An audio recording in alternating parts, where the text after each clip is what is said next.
you mind introducing yourself and telling us which office you're running for? Yes, hello Durham. I am Dr. Monique Holsey-Hyman, and I am running for City Council at-large position, which I presently sit on right now. Great. So Durham has struggled with crime lately. To address crime, the city has invested in both ShotSpotter technology and the HEART program. Which do you think Durham should invest in further, and why? Oh, well, I will tell you that, so I was appointed in 2022, and the HEART program was already in discussion, but the blessing has been that I am a social worker by trade. And so the HEART program is actually putting social workers in the field with the police, our safety program. And I actually was one of the council members that actually advocated for the expansion. Oh, wow. I know about evidence-based programs. Right. I had experience in New York City in the 80s. Working under the first black mayor, David Dinkins, and we did things around wraparound services. So I have that grassroots startup, so I know these programs work. I'm also a licensed clinical social worker for over 30 years, so I know that these evidence-based programs that are dealing with psychotropic medications, that are dealing with suicidal ideations, things that sometimes domestic violence, that the police are not trained on. Not that I want to defund the police, because I think we need both. And the HEART program, I think, is an evidence-based program that really kind of says how police and social workers and community can work together. Durham also has an affordable housing crisis. One group argues that Durham's zoning laws are too restrictive, and they propose a set of changes called SCAD to the zoning laws, simplifying codes for affordable development. Are you in support of or against SCAD? It's been pretty controversial these days. Yeah, it is very, very much so. I will tell you, in the beginning, I was against it because I think there's some things in the SCAD proposal. First of all, how it was introduced. A group of builders decided, developers, that they wanted to kind of change the ordinance and zoning. And I think that's an equitable issue. A lot of us can't do that, like to have the money to be able to do that. To just say we want to change stuff like that and get it in front of the city council. But also, in one of the things in the SCAD proposal is only allowing affordable housing for 5 years. To me, that's not a good situation. And so we recently at City Council, the mayor, I love the mayor, I love her ideas, she's very much a visionary. She came up with a task force, wanting a task force to be able to look at, because the developers asked for an extension.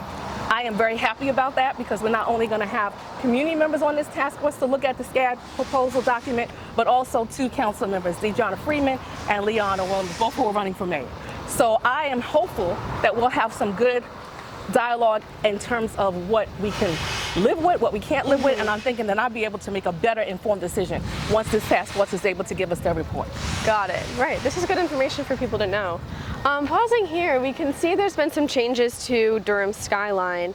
When you look at these, do you feel optimistic about the future of Durham, and do you feel like such changes are good for the city? When I look at this, I look at where I came from, New York City.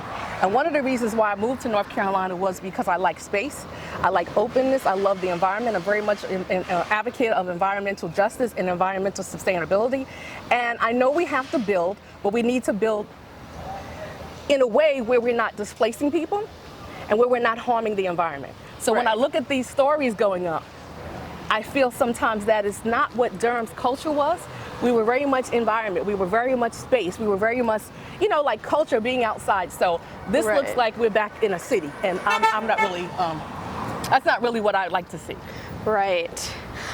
So you faced some controversy in the recent months.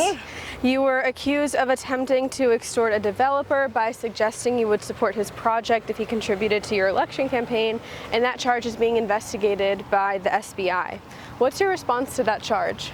Well, as you know, there's only but certain things I can talk about because of course I have attorneys. But I will say I have had integrity for over 30 years. Like I said, I'm a professional social worker. I've had my license for 30 years in New York City. I also teach ethics. And so when I joined the city council, it was not for any kind of betterment for myself. It was really to help the community. And so I have always maintained innocence. And I'm running because I know I'm innocent. And I'm running to do the work of the people of Durham.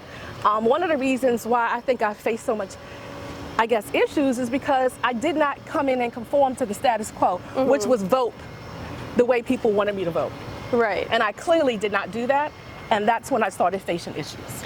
One more thing about the controversy I have to ask you about is that you were accused of violating city policy by engaging a staff member to do work related to your re-election campaign on 2 occasions. What is your response to those accusations? Those accusations have not been founded. Right. They were not founded, and I actually made a statement. Let me just say this, and I know that community is out there like this is what they, and I want it to be, I want it to come out, and I want it to actually have, you know, a statement. And I'm waiting to be able to do that. But what I will say is that I have been in administration for over 30 years.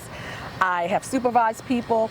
I know the difference between unethical and ethical. As I said, I have to keep ethical standards for my license that I have for over 30 years. So my issue of ethics has never been an issue for me because that's how I live. I also, you know, grew up in the South Bronx of New York, humble beginnings. I always talk about me growing up in public housing and on welfare. I worked very hard to get to Binghamton University at the age of 16, all Jewish, and Columbia University, Ivy League, that this little girl, African American from the South Bronx, never thought I would be able to do. So we're talking about ethics, we're talking about fighting hard. That's all I know. Yes, that's all I know. Of course. Well, thank you for answering those questions. Last question is a much easier one. What is your favorite burger joint or coffee shop in Durham? Oh my God, burger joint. There is, okay, so I'm really bad with names. Okay, but no there worries. is going downtown. There's a burger right around, I think, oh God, where is it? It's right downtown near the DPAC. Okay. I forgot the name of the place. It's right next to this, the news, right next door. I think I know what you're talking about, and I also can't remember the name, right? But I love People will those. know. I know. I love those burgers, and I also there's also one by where I live in South Point. Again, name forgets me, but they have right by Bonefish. They have a burger joint there by South Point where I live, and they have the best turkey burgers. I love, my husband and I love turkey burgers. He is retired law enforcement from North Carolina. And so he's living his best life retiring. So he takes me to these places to eat, and I'm trying to lose weight. But that's what we do. That's our little date that we have. So I love turkey burgers. And, you know, let me just say this. One of the things I love about Durham is the culture. I love the culture. I love the food. I love the diversity. You know, I'm from New York, so we're all about diversity. So again, I know people hate for me to say that, but I've been here since 2006, and that was what drew me, the culture. I mean, I've done more going to Broadway plays since I've been here at the DPAC than I did in New York. It's just too cumbersome to do it in New York. You got to find parking, you got to spend $100 and all that. I go to the DPAC, and I love it. So the reason why I really continue to want to run is I want to continue to make a place for Durham where people can live, work, play, and really have a best life for their kids, which is why I brought my kids down here. Well, thank you so much for chatting with us. This was a great conversation. I appreciate you, and good luck. Thank you know, I'm so a professor at Central too, so everything about interns, I love it. Mentoring, that is me. Thank you. And Durham, let's get this.